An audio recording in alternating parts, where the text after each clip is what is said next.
Amigos televidentes, ¿qué tal? Enhorabuena. Bienvenidos a la primera edición de Perspectiva Latina. La década de los años 60 ha sido catalogada como una sin precedentes en la historia contemporánea. Y el año 1963 fue preponderante durante esa década. Hoy nos vamos a concentrar en tres personajes y un libro que marcaron pauta, tanto en los Estados Unidos como en la República Dominicana. Me refiero al 35º presidente de los Estados Unidos, John F. Kennedy, al profesor Juan Bosch, primer presidente electo democráticamente en la República Dominicana después de la tiranía de Rafael Trujillo, y el libro es Ideas en Conflicto, un diálogo póstumo entre Juan Bosch y el embajador Martin, escrito por el doctor Leonel Fernández.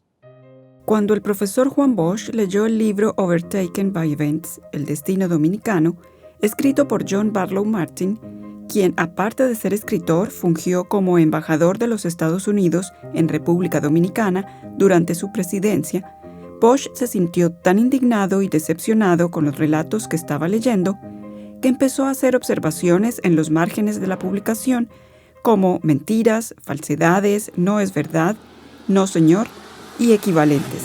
Esto le daba a este ejemplar un valor añadido, ya que había dejado de ser tan solo un libro para convertirse en un documento histórico.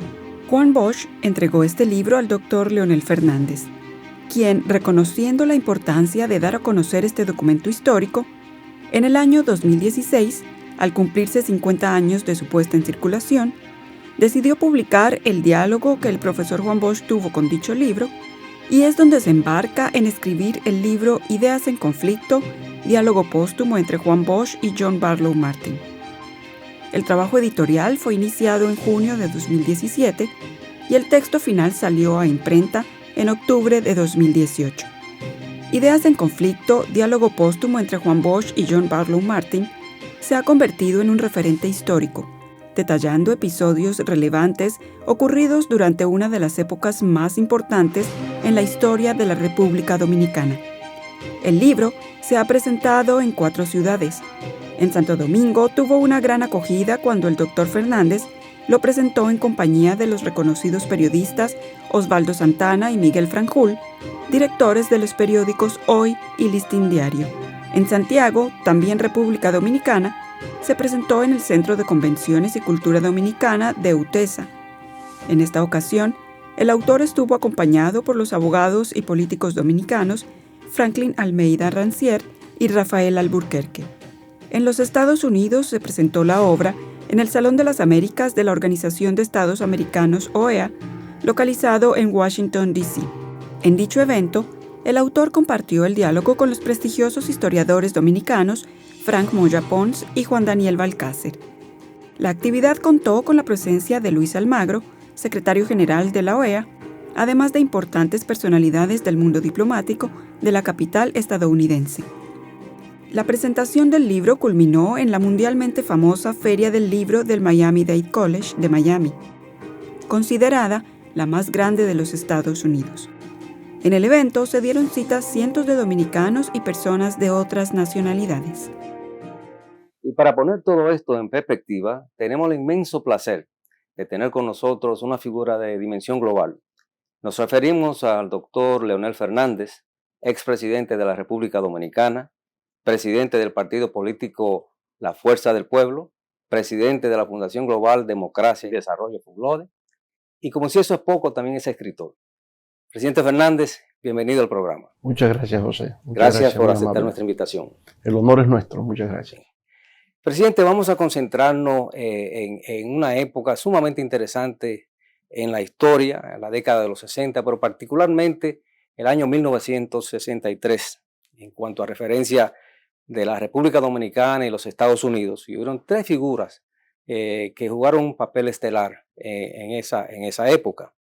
Nos referimos al presidente John F. Kennedy, al profesor Juan Bosch y al embajador John Barlow Martin, que fue el embajador ante la República Dominicana durante esa época. Pero quisiera empezar con una curiosidad que siempre he tenido, presidente, y es como una persona como el presidente Kennedy, rico de cuna, de una familia poderosa, de mucha influencia en los Estados Unidos, asistió a los mejores centros educativos del país, y otras figuras como el profesor Bosch, de extractos humildes, de un pequeño pueblo, de escasos recursos, de un pequeño país.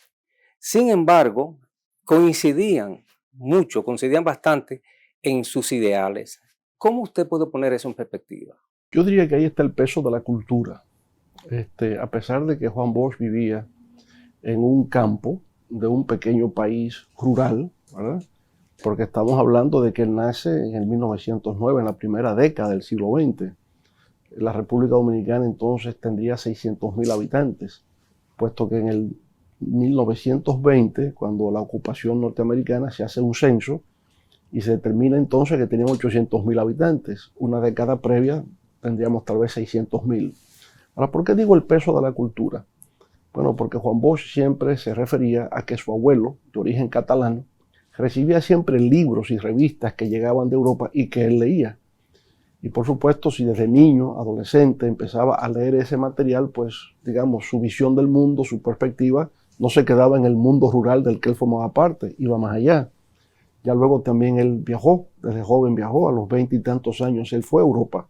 Eso es importante. Sí. Claro, entonces pudo asimilar los valores occidentales a temprana edad. En el caso del presidente John F. Kennedy, por supuesto, como usted ha dicho, viene de una familia adinerada. Su padre fue embajador en el Reino Unido antes de la Segunda Guerra Mundial. Por tanto, es gente que está muy vinculada a estamentos de poder, pero también en el ámbito educativo. Kennedy es un egresado de Harvard. Es un hombre de Massachusetts, ¿no? Donde hay toda una red de universidades, centros de investigación, y por tanto es un hombre de cultura, o sea, es un hombre de formación. Y creo que ahí se puede más o menos ver de cómo justamente la lectura, los libros, permiten a una persona ir más allá de su medio físico donde está, asumir valores, asumir principios, que en este caso son los valores del mundo occidental, y en la parte política, el liberalismo democrático, ¿verdad? Que era lo que predominaba. Inclusive los dos fueron escritores, escribieron libros. Los dos escribieron libros. Bosch, en mayor, desarrolló ya como escritor profesional. Kennedy escribe un gran libro, ¿no? Profiles of Courage, que es un libro sobre figuras destacadas de la historia norteamericana. Algunos dijeron que lo había escrito Ted Sorensen, pero se sabe que no, que realmente lo había escrito Kennedy, que tenía el dominio de la palabra. Tanto como escritor, lo demuestra en ese libro, como también como orador. Porque hay frases célebres de los discursos de Kennedy que indican que efectivamente él entendía el poder de la metáfora, el poder de las imágenes, para generar emociones y para de alguna manera fijar valores y principios en la mente de las personas. Sí, es interesante. Ahorita vamos a entrar en el libro Ideas en Conflicto, diálogo póstumo entre John Barlow Martin y el profesor Bosch. Pero en ese libro sucede algo muy interesante, hablando de ese mismo concepto, y es que cuando Bosch visita a la Casa Blanca y se entrevista con el presidente Kennedy después que fue electo, sus observaciones de Bosch, de que era una persona que tenía un traje usado, que no quería imponer, o sea, la arrogancia del presidente de los Estados Unidos, sino lo vio como un hombre simple. Claro. Y yo creo que ahí vino lo que se le llama el click entre ellos dos. Inclusive el presidente le regala una ambulancia a Bosch cuando Bosch gana la presidencia, y no un regalo de una pluma, nada por el estilo. Y Bosch quedó muy impresionado de la figura de John Fitzgerald Kennedy y lo refleja en su libro Crisis de la Democracia de América en la República Dominicana. Esa descripción que usted hace, dice, vio un hombre joven, tal vez demasiado joven para ser presidente de la principal potencia del mundo. Entonces Kennedy tendría tal vez 46 años, y de ahí no pasaba. Bosch tenía 52, eran más o menos la misma generación. Bosch se veía mucho más viejo porque tenía el pelo blanco, el pelo canoso. Y por supuesto Kennedy muy jovial, muy cinematográfico, para decirlo de alguna manera. Presidente, permiso, vamos a ir a un corte comercial y regresamos con esta interesante conversación.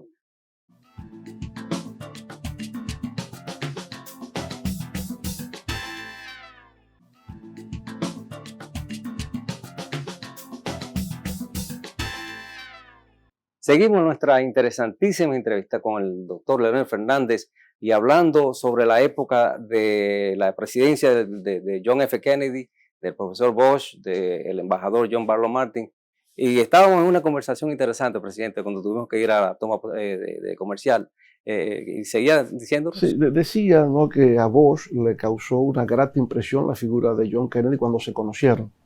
Recuerde que Bosch gana las elecciones el 20 de diciembre del 62.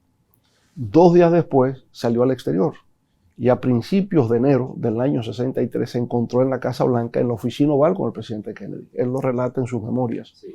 Entonces dice que conversando con Kennedy quedó, digamos, muy impresionado por el hecho de su figura, ¿no? Sí, sí. Muy joven, pero digamos muy formal, que conocía los problemas del mundo y que tenía una humildad, una sencillez. Eso que usted decía, sí, que no tenía un traje, digamos, de última moda, sino que era algo sencillo, humilde, como para no ofender la pobreza de la República Dominicana. Exacto. En esos términos lo dice. Sí, eso fue fascinante leerlo en el libro. Entrando más de lleno... Y la figura de Kennedy siempre se le ha reconocido como una figura carismática. Sí, señor. O sea, uno de los líderes políticos más carismáticos que se conoce es Kennedy, ¿no? Sí. No pregunta lo que tu país puede hacer por ti, pregunta lo que tú puedes hacer por tu país. Son frases que todavía figuran en los libros de historia y figuran como referencia de lo que un líder político o un ciudadano común debe ser. Sí. Nunca pregunta qué tu país puede hacer por ti, es lo que tú puedes hacer por tu país. Exacto, exacto. Claro. Casualmente vamos a entrar en la presidencia de John F. Kennedy. Como usted dice, una persona carismática, atractiva, extremadamente popular a nivel mundial, con nuevas ideas de la nueva generación, pensando hasta poner un hombre en la luna. O sea, ¿cómo es posible que una persona de esa dimensión apenas llega a 1036 días de gobierno cuando ya es asesinado? ¿Qué considera usted que pasó? ¿Qué pasó? Bueno, la muerte de Kennedy sigue siendo un gran enigma. Acuérdese que se formó la comisión Warren para investigar el crimen y a pesar de miles de páginas, ¿no?, y múltiples investigaciones, no se llegó a una conclusión definitiva. Porque al final siempre está, Lee Harvey Oswald actuó solo, era parte de una red, sí, y si era parte de una red, ¿quiénes la componían? Esos interrogantes nunca han quedado claros. Hay muchas teorías conspirativas. Bueno, más de 1000 libros se han escrito, ¿verdad?, sobre ese particular. Pero eso de que Lee Harvey Oswald participa en la muerte de Kennedy y pocos días después Jack Ruby, ¿no?, al otro día, en la estación de la cárcel de Dallas, donde estaba, penetra y le dispara ahí, digamos, pero en vivo. Toda la televisión estaba cubierta. ¿Cómo entró Jack Ruby ahí? ¿Cómo pudo haber entrado? Exacto. Armado, acercarse tanto y poderle disparar a quemarropa, ¿verdad? Sí, sí. Entonces, todo eso sigue siendo un misterio, un enigma, de cómo eso pudo haber ocurrido. De verdad que todavía es de los grandes misterios, ¿no?, que tiene la historia contemporánea. Algo curioso de mi parte, porque es una fecha tan histórica. ¿Dónde está usted ese 22 de noviembre del 63 cuando oyó la noticia?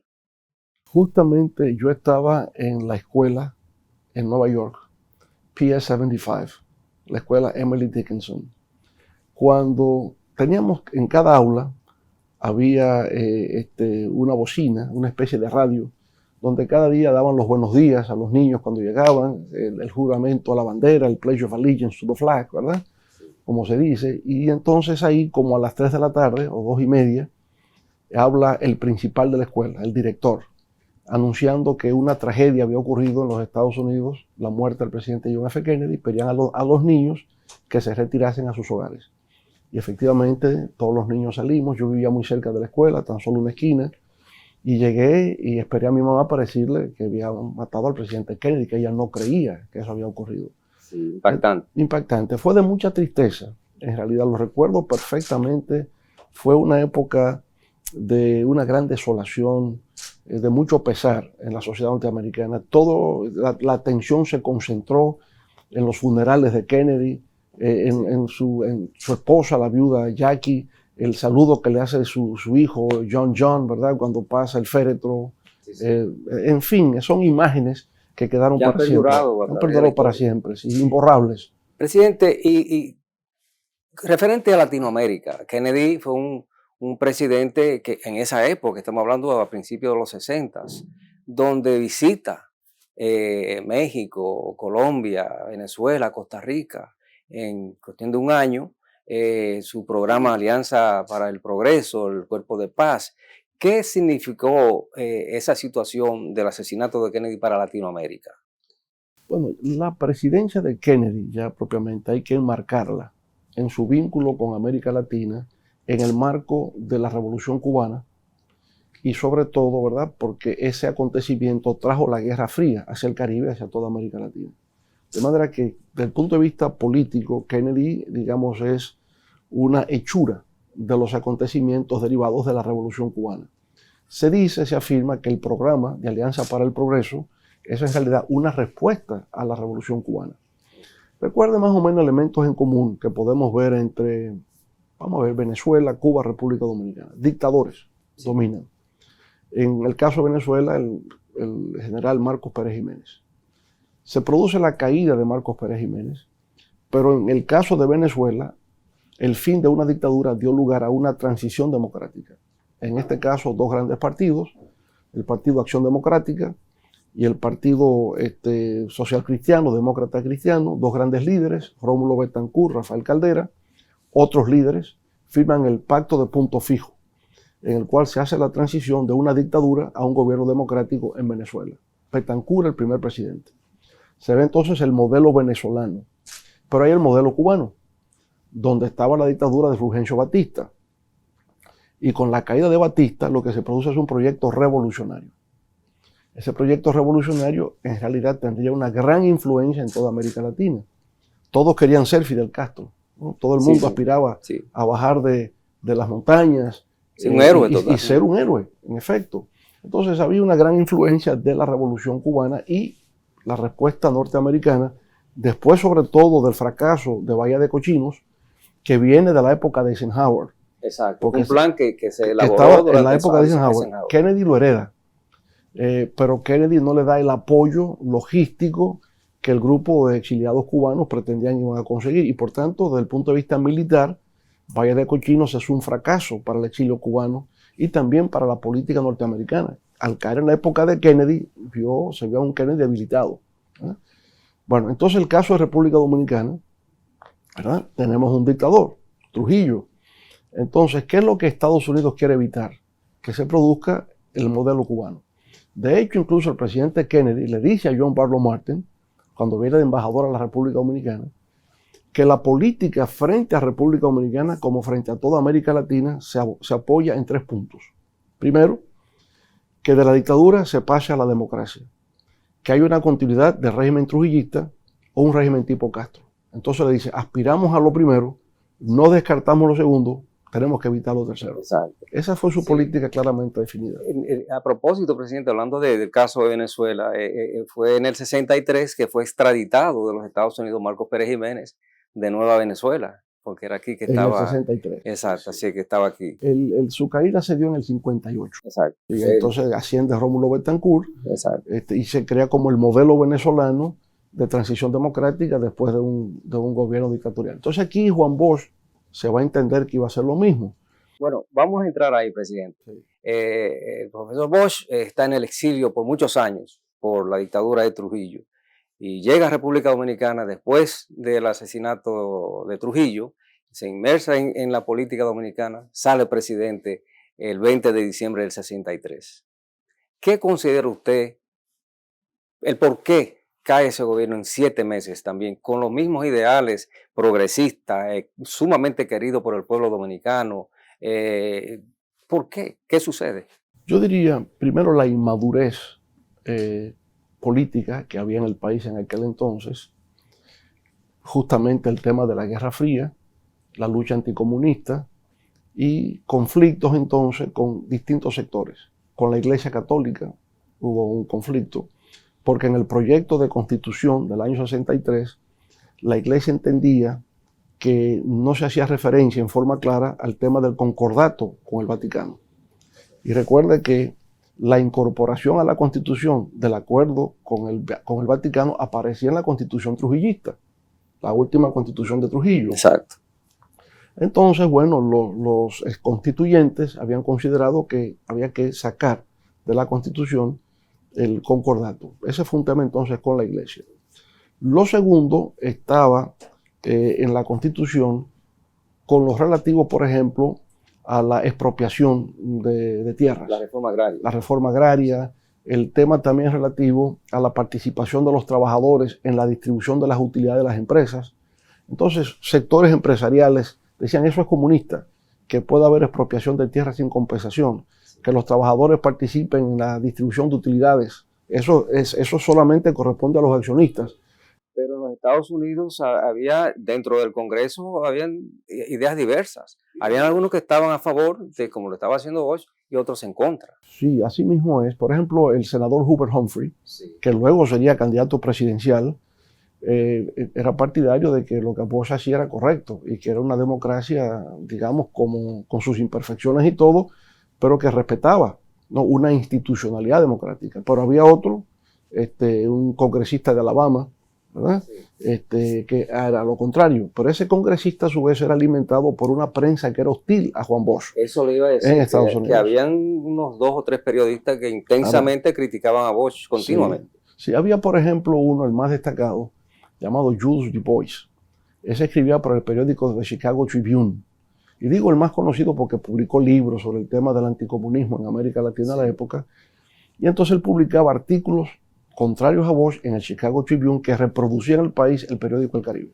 De manera que eso se traía a República Dominicana. Exacto. El otro se llamaba Hal Hendricks, que escribía en un periódico que desapareció, el Miami News. Creo que desapareció, ¿verdad? Sí, Yo llegué a verlo en los años 80 más o menos, pero eso desapareció. Muy influyente, incluso ese periodista, Hal Hendricks, era el que influía en el congresista de Alabama de Estados Unidos, en las cosas contra Bush. Ese poder tenía la prensa. Pero que se reproducía entonces, se traducía y se reproducía en República Dominicana, generando aquí la idea de que en Estados Unidos había una actitud contraria a Juan Bosch. Y todo eso pues influía, ¿no? Hay un tercer elemento en eso, presidente, y era el hecho de que el profesor Bosch no quería deportar a los que llamaban, entre comillas, comunistas aquí en República Dominicana. Sí. Él rehusaba hacer eso, y eso lo usaron en su contra también, y por eso alegaban que también era comunista. Sí, él entendía que dentro de la democracia había que respetar la diversidad de las opiniones y de las ideas, y que mientras no hubiese una acción directa de atentado, un acto de sedición, de subversión en contra del sistema democrático, no había por qué perseguir. Las ideas no se persiguen. Entonces se formó una escuela encabezada por el profesor Dato Pagán, a quien yo conocí, porque era profesor de la Universidad Autónoma de Santo Domingo, profesor de geografía, lo conocía, había estado en el exilio, Dato Pagán. Había estado otro, digamos, intelectual dominicano, era un abogado que había vivido en Venezuela, también antitrujillista, y retornó al país, llamado Corpito Pérez Cabral. Corpito Pérez Cabral, Dato Pagán y otros formaron esta escuela de ciencias sociales. Y entonces se presionaba a Juan Bosch para que cerrara la escuela. Y él decía que él no podía cerrar una escuela, que sencillamente las ideas se difunden y que eso no representaba un peligro para la democracia dominicana. Pero era tal el nivel de intolerancia que había en aquella época, las emociones, ¿no?, que generaban un estado de crispación, que exigían a Juan Bosch cerrar la escuela. Como no lo hizo, se decía que era muy tolerante entonces con el comunismo. Lo utilizaban sus adversarios políticos nacionales. También, presidente, leí sobre unos comentarios que hizo el profesor Bosch estando en Venezuela, que lo cogieron fuera de contexto, referente al comunismo. Y entonces parece que la iglesia también es un clero particular que cogió ese tema y tuvo un debate con el profesor Bosch. Claro, eso había un periodista dominicano que vivía en Venezuela y después también aquí, Julio César Martínez, tiene una revista llamada Renovación. Y entonces Bosch escribió un par de artículos para esa revista en su época de Venezuela. Y en una decía que Lenin había sido el prototipo de revolucionario que supo gobernar, por el hecho de que encabezó una revolución y se mantuvo en el poder. Entonces, el padre Láutico García, un padre español jesuita que estaba acá, dice que esa era la prueba de que Juan Bosch era comunista, puesto que escribía en forma laudatoria hacia esa figura de la revolución rusa. Entonces, eso fue antes de las elecciones. Y Bush dijo que si el padre no se retractaba, él no iría a participar como candidato en las presidenciales de diciembre del año 1962. Porque no era solamente que lo decía el padre, era que había un grupo de sacerdotes que ya también promovían esa idea. Entonces Bush exigió que se produjese una retractación de esa acusación. Se dio la polémica, ¿verdad?, en las vísperas de las elecciones entre el padre Láutico y Juan Bosch, y al final el padre Láutico se retractó, con lo cual el pueblo vio que Juan Bosch ganó la polémica. Y es interesante porque en las campañas electorales los debates se dan entre candidatos. Aquí fue entre un candidato y un sacerdote. El modelo dominicano es un caso extraño, ¿verdad? Pero permitió reafirmar la idea de que el candidato del PRD, del Partido Revolucionario Dominicano, no era comunista y que lo que había escrito no era de elogio al comunismo ni a la figura de Lenin, sino simplemente una perspectiva acerca del manejo del poder. Bosch gana las elecciones con más de un 60%, extremadamente de nuevo popular, pero como que no tenía, o sea, todavía estaba esa turbulencia de que acababan prácticamente de asesinar a Trujillo, los militares todavía se sentían de que eran, o sea, aliados básicamente al trujillismo en esa época. Entonces estaba la oligarquía dominicana, entra en una época de un huracán. ¿Qué ocurre? Hubo figuras que fueron antitrujillistas y estaban en el país. Y entendían que a la muerte de Trujillo ellos iban a ser los líderes nacionales. Ahí estaba la Unión Cívica Nacional. Viriato Fiallo. El doctor Viriato Fiallo. Viriato Fiallo fue antitrujillista y fue perseguido por Trujillo, ¿verdad? Y él consideraba que siendo un líder antitrujillista, inevitablemente él iba a ser electo presidente de la República. Era el heredero. El heredero, se consideraba el heredero. Pero también estaban algunos de los que participaron en la ejecución de Trujillo, como el caso del general Antonio Inver Barrera o de Luis Jamiá Matió, que también consideraban que como ellos fueron los que participaron en la muerte de Trujillo, ellos tenían el mérito para ser ellos los jefes del país. Y estaban militando en la Unión Cívica Nacional, que era un grupo de clase media alta, conservador desde el punto de vista político, pero también, viviendo todo el tiempo bajo una dictadura, conocían poco de la política. Bosch viene del exilio, había estado en Venezuela, había estado en Cuba, había estado en Costa Rica, había estado en Chile, entonces viene con esa experiencia y monta una campaña electoral que fue sencillamente demoledora.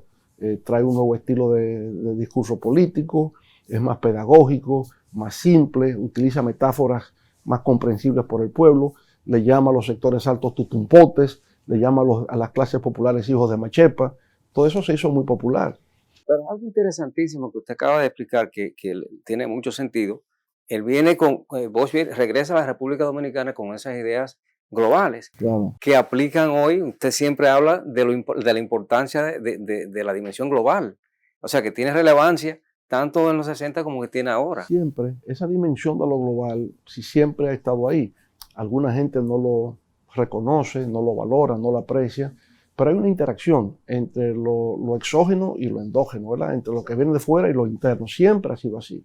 Y hay momentos como los que estamos viviendo ahora, donde incluso lo nacional está condicionado a lo que pasa en el ámbito global. Por ejemplo, esta crisis que tenemos hoy día de la pandemia del COVID-19 es un tema global.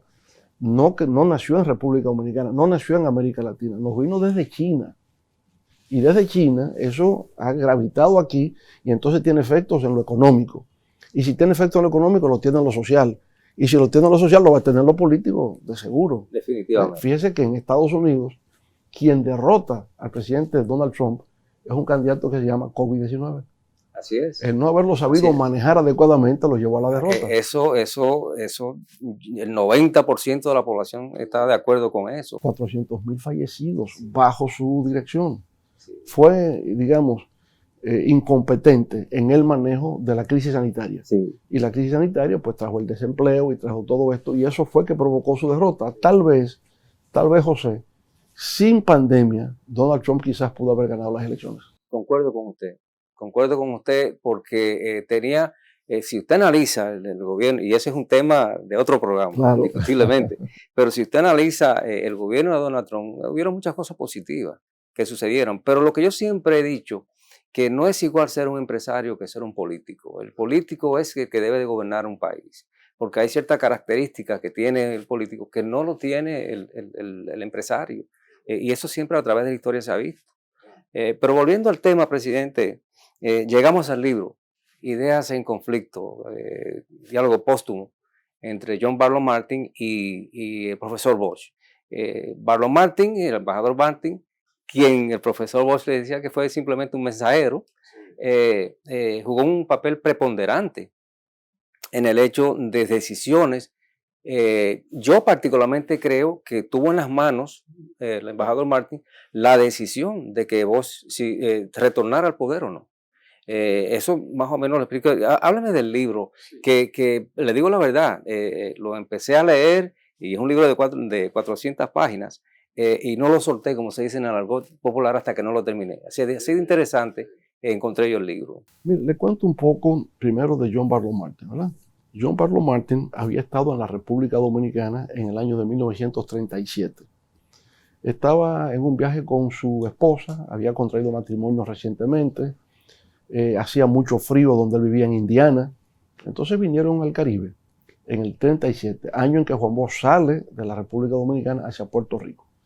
Y él llegó a República Dominicana vía Puerto Rico, de manera que hay como, ¿verdad?, esas coincidencias de la vida. Uno entra y el otro sale. Y otro sale en el mismo año.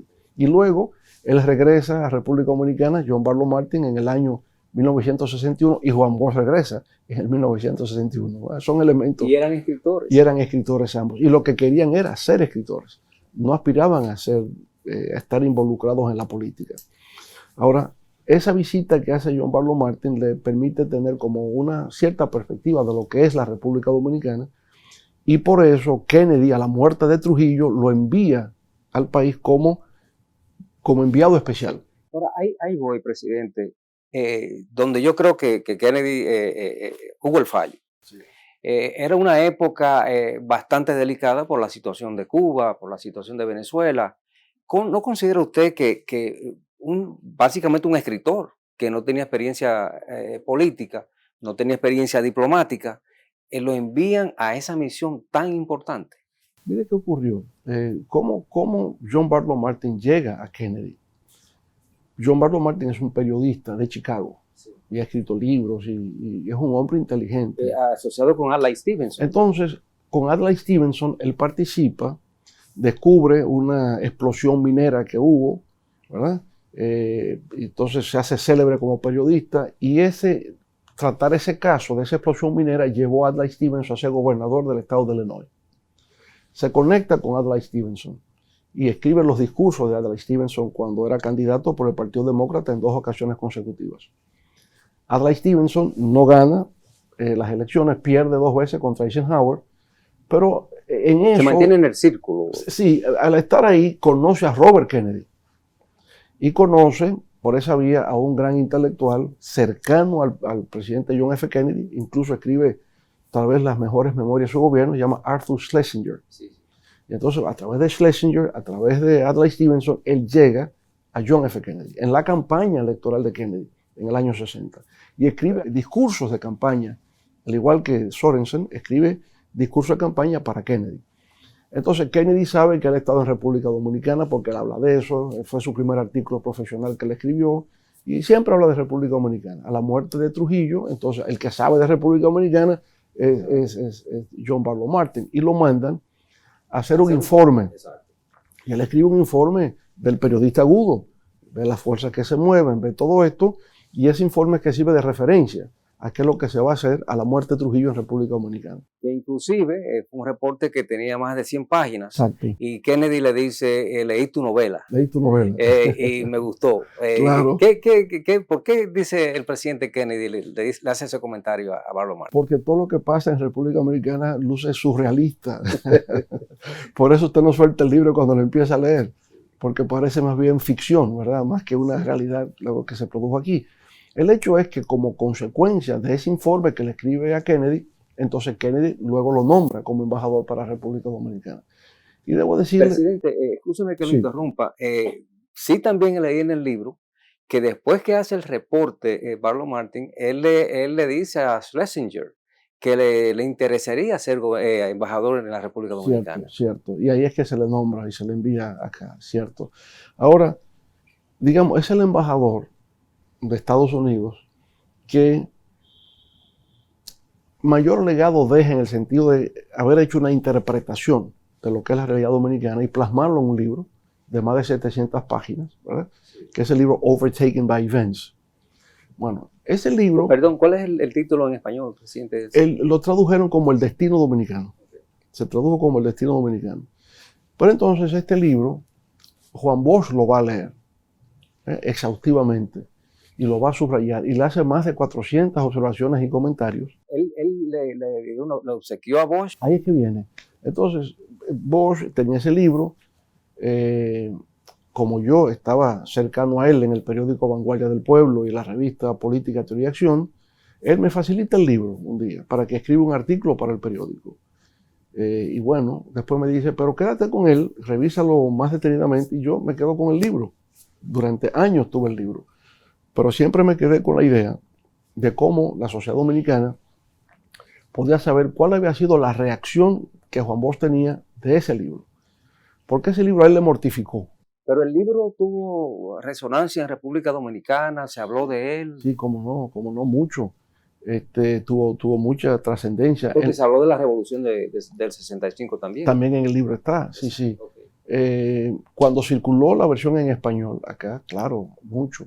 Los dominicanos en Estados Unidos, los que leen inglés, conocían el libro de John Barlow Martin, pero sobre todo es el impacto que el libro genera en Juan Bosch. Porque Juan Bosch había creído que John Barlow Martin realmente era amigo. Amigo de él y de la República Dominicana. Amigo de él y de la República Dominicana. En lo personal, porque tenían elementos en común. Usted lo ha dicho, eran escritores, habían leído los mismos autores, estaban influidos por ellos. Tenían cosas en común muy interesantes. Claro. Y John Barlow Martin daba la impresión de que en Washington hacía lobby a favor del gobierno de Juan Bosch. Y es posible que en algún momento lo hiciese. Es posible. Pero, presidente, en el mismo libro, Bosch dice que Barlow Martin era una cosa en República Dominicana y otra en Washington. Sí, pero quizás en un primer momento, y él lo dice en el libro, hizo algún esfuerzo por tratar de construir puentes entre el gobierno dominicano Juan Bosch y Estados Unidos. Ahora, posteriormente desarrolla una actitud frente a Juan Bosch muy negativa. Y entonces Juan Bosch lo que llega a la conclusión es que Martin no fue su amigo y este libro le genera una reacción adversa. Bien, presidente, vamos a coger otra breve pausa y regresamos en un momento con el doctor Leonel Fernández.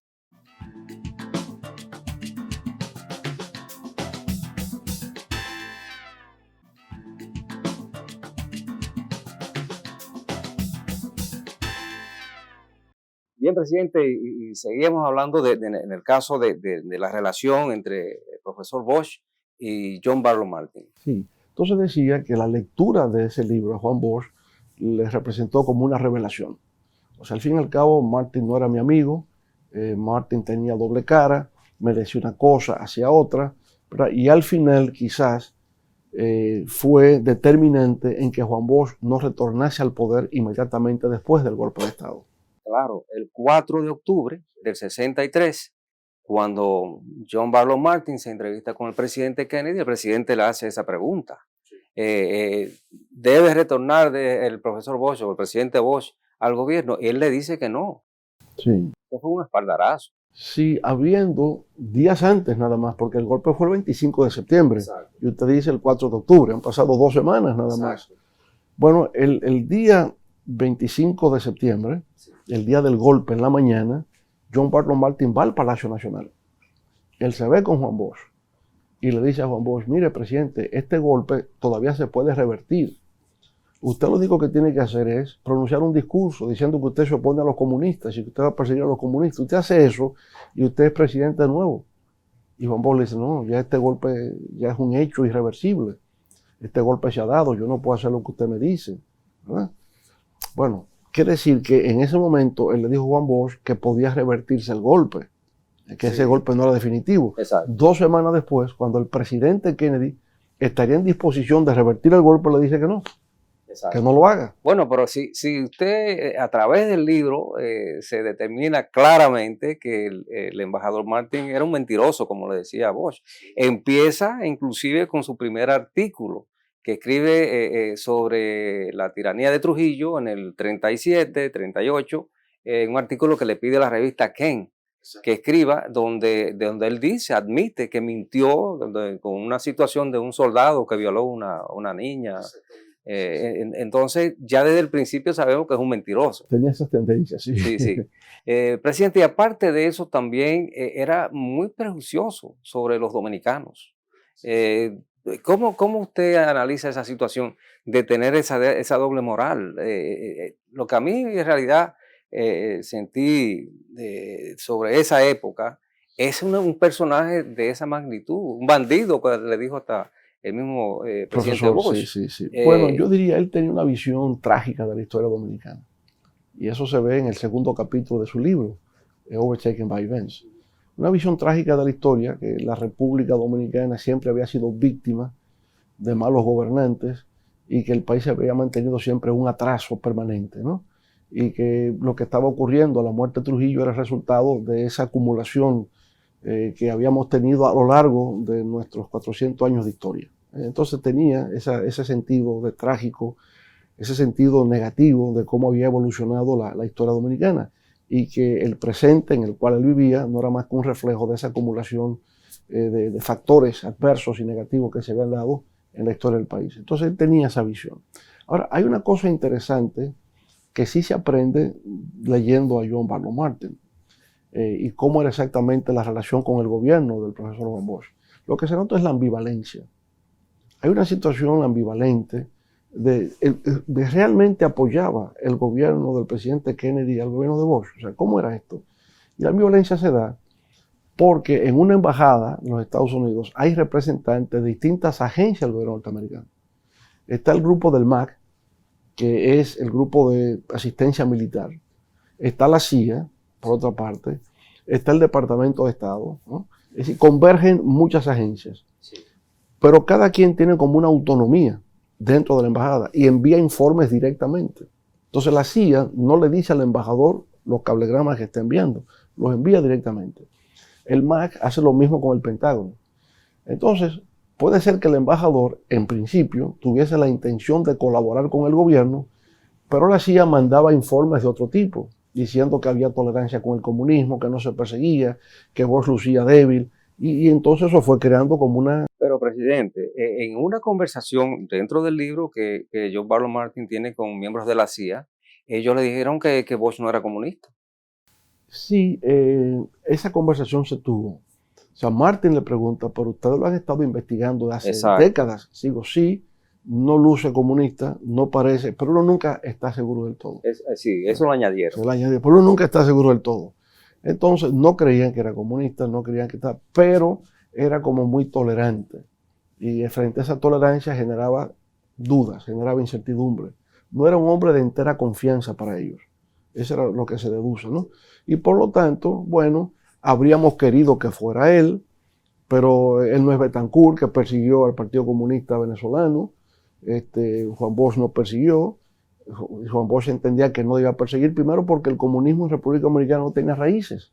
O sea, el comunismo realmente no existía en República Dominicana, no había tal cosa. Y, presidente, y líderes como Betancourt no salieron a la defensa de Bosch antes del golpe de Estado, cuando me imagino que estarían informados de la situación. No, y hubo una reacción con motivo del golpe, en contra, por supuesto, el mundo democrático. Marín, sí, todos repudiaron el golpe de Estado.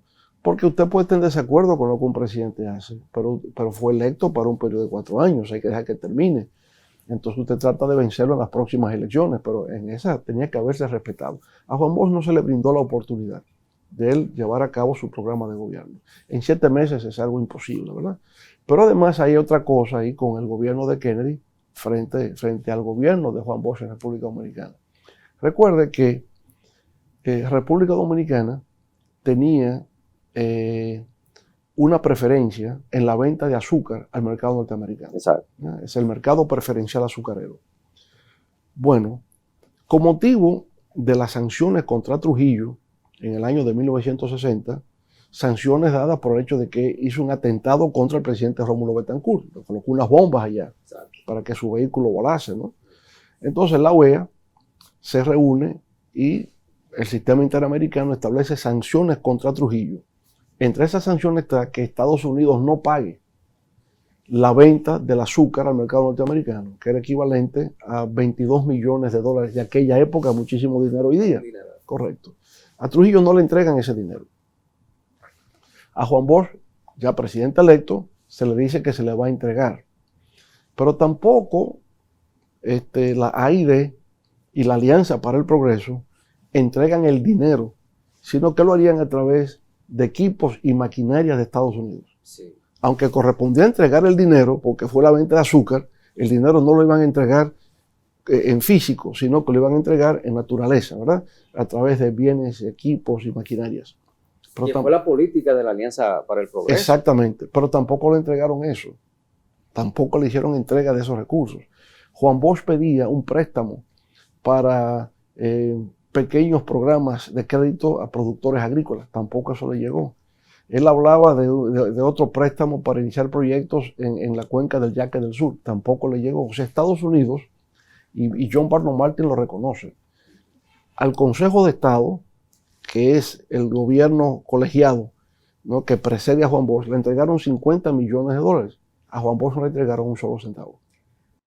Ahí la pregunta, presidente. El mismo presidente Kennedy tenía problemas con la CIA, tenía problemas con información que le suministraban, que no le suministraban. Inclusive se decía que él no tenía toda la información cuando vaya de Chile y que dijo que iba a hacer trozo la CIA. ¿Considera usted que el presidente Kennedy lo tenían hasta cierto punto marginado con toda la información de la República Dominicana y lo que sucedía en el mundo y tan ocupado? O sea, ¿o tuvo culpa de eso? Vamos a ver, la República Dominicana no era su prioridad. Como tampoco América Latina en conjunto era la prioridad de la política exterior de Estados Unidos. Ni lo era entonces, ni lo es ahora. La Unión Soviética. Sí, ni era entonces, ni lo es ahora. Sí. Entonces, bueno, dentro de América Latina, la República Dominicana podría interesar en el sentido de evitar que sea una segunda Cuba. Porque volvemos, todo el tema de la época estaba relacionado con la Revolución Cubana. Lo que hay es que impedir que sea una segunda Cuba. Entonces, Kennedy, en la medida en que se adoptan medidas para evitar eso, perfecto. Perfecto. Fíjense que cuando John Barlow Martin visita al presidente Kennedy en junio del 63, cuando él ve como que la ayuda no está llegando y que Juan Bosch no está recibiendo el apoyo que se le dijo que se iba a obtener cuando lo visitó a Kennedy en enero del 63, cuando él se despide del presidente Kennedy, Kennedy hace un chiste con él. Le dice, me estoy despidiendo de Earl Smith, que fue el último embajador norteamericano en Cuba antes del triunfo de Fidel Castro. Presidente, ¿por qué le dice él eso? Se lo dicen en tono de chanza. Se lo dicen como con sentido de humor. O sea, es como, yo espero que tú no seas el Earl Smith, ¿verdad? En la República Dominicana. Que República Dominicana no se convierta en la segunda Cuba. Pero Earl Smith sí advertía de que Fidel era comunista y anticipó. Sin embargo, no se le hizo caso. Pero eso sí, siempre estaba curioso por qué el comentario lo hace Kennedy y utiliza a Earl Smith como referencia. Sí, porque fue el último embajador cubano, el embajador de Estados Unidos en Cuba, ¿verdad?, antes de que Fidel llegara. Ahora, era difícil predecir lo de Fidel. Fidel se declara socialista, marxista, después de Bahía de Cochinos. Antes no. Antes decía que la revolución cubana era tan cubana como las palmeras cubanas. Entonces era muy nacionalista, era muy... eso. Ahí, presidente, también entra porque parece que a John Barlow Martin le gustaba su cargo, porque en una le hace comentario, no sé si fue a Schlesinger o uno del Departamento de Estado, de que un puertorriqueño estaba interesado en su posición, y parece que él no quería caer en Earl Smith, o sea, de ser el último embajador antes si caía el comunismo en República Dominicana. Claro, y quería su puesto. Sí. Porque él realmente desarrolló una relación afectiva con República Dominicana. Después de dejar el cargo y después de la Revolución de Abril y la ocupación norteamericana, él compró una casa en Puerto Plata. Oh, qué bien. Y vivía en Puerto Plata. Él vivió años, venía constantemente. Me cuentan los puertoplateños que él venía. Sí, es un dato interesante, ¿no? Sí, No conocido, sí, él mantuvo esa no relación de bajo perfil, no se metía en la política, no estaba en el centro de los acontecimientos, pero venía con frecuencia a Puerto Plata. Tenía una intriga Sí, con sí, República quedó Dominicana. como vinculado afectivamente con el Sí, país. sí. ¿Y qué pasó con John Barlow Martin, presidente? Bueno, su último episodio en República Dominicana fue cuando la revolución del 65 y la ocupación militar norteamericana. Él tuvo un papel, jugó un papel en Sí, sí, esa... cómo no. En esa ocasión, el presidente Lyndon Johnson, ¿verdad?, que fue quien ordenó la ocupación militar norteamericana de manera equivocada, porque también lo hizo en el marco de la Guerra Fría, creyendo que la revolución constitucionalista que procuraba el retorno de Juan Bosch al poder era una revolución comunista. Pero esa fue la excusa que utilizaron. Fue la excusa, pero lo creían. Y por supuesto, al creerlo, cometen el error de confundir una revolución democrática constitucionalista con una revolución comunista. Lo que tienen es que darle el apoyo a Juan Bosch para que volviera y terminara su mandato. Eso era lo que tenía que hacerse. Pero bueno, era la circunstancia, era la época, insisto, ¿no? Pues por el hecho de que algunos muchachos el 14 de junio participaron en la revolución, creían que la revolución estaba bajo control del comunismo, y no era verdad. De los militares, el jefe de la revolución fue Francisco Alberto Camaño Añón, hijo de quien fue ministro de Defensa, ministro de las Fuerzas Armadas de Trujillo, de esa generación, ¿verdad? Es decir, entonces hubo esa confusión y John Barlow Martin fue enviado por Johnson para hablar con Juan Bosch, que estaba en el exilio en Puerto Rico. Entonces, Barlow Martin viajó a Puerto Rico. Viajó a Puerto Rico, sí, y ahí se encontró de nuevo con Juan Bosch.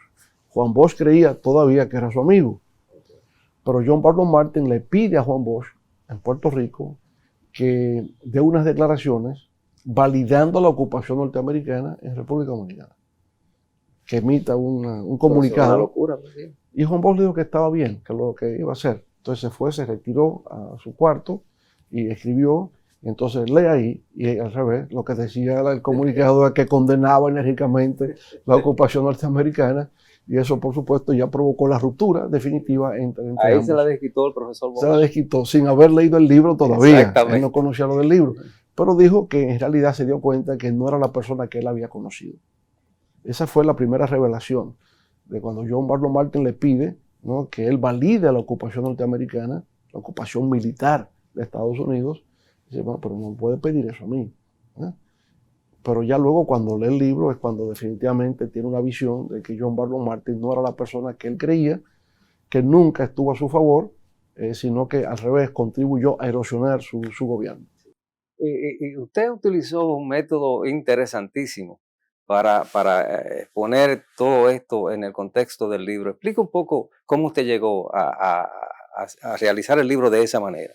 Bueno, había un problema metodológico, ¿no?, de cómo hacerlo, porque yo lo que tengo es el libro de John Barlow Martin con las anotaciones de Juan Bosch. No puedo poner esas anotaciones porque estaría fuera de contexto, la gente no entendería de dónde eso nace, con qué está vinculado. Entonces yo siempre cómo lo hago, o sea, cómo voy a conocer eso. Entonces, bueno, en forma de un diálogo, no solamente limitándome a las observaciones, ¿verdad?, que hace Juan Bosch, sino ver el conjunto de cómo se produjo. Ok, entonces sale la idea del diálogo y colocarlo en una perspectiva más amplia. Ya luego, pero ¿y cómo se va a hacer ese diálogo? ¿Cómo es que lo voy a hacer? Entonces digo, bueno, como es un elemento histórico, pensé en Heródoto, el padre de la historia. Creo que tengo el tema resuelto. Pero, ¿y a dónde hago ese diálogo? ¿Dónde va a tener lugar? Entonces no puede ser Heródoto, ni puede ser Tucídides, que son los padres de la historia. Entonces es que nace Clio, la musa de la historia. Pero resuelve el problema del sitio porque ella es la hija de Zeus, el dios del Olimpo, por tanto vamos a hacer el diálogo en el Olimpo. Eso fue fascinante. Un poco vincular mitología griega, ¿verdad? Sí, sí. Con lo que pasa. Y las musas van apareciendo en función de cada capítulo, ¿verdad? Tratar de conectar la esencia de cada capítulo con la representación simbólica de cada una de las musas de la mitología griega. Entonces Clio toma la idea un poco de la Ilíada, ¿verdad?